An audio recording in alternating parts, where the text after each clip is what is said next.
Bentrovate a tutte e tutti voi, un caro saluto a tutte le stelle e gli astri che ci seguono. Oggi siamo nei locali della biblioteca Vincenzo Bellini. Io sono Razzomeria Valastro, il presidente dell'ODV Le Stelle in Tasca.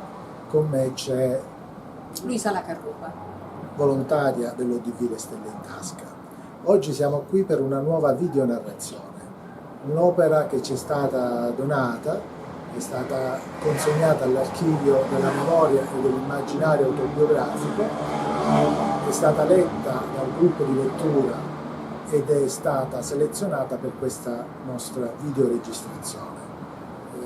Speriamo che queste letture autobiografiche in biblioteca ci aiutino a far amare le opere dell'archivio e che la scrittura ci aiuti a far comprendere e amare la vita.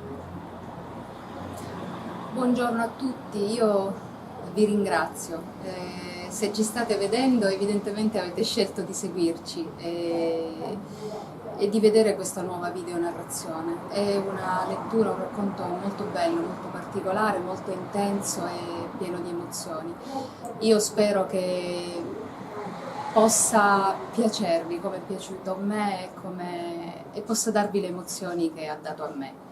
Spero di riuscire a trasferirvele.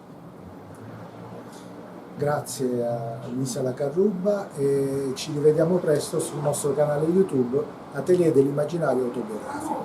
Grazie.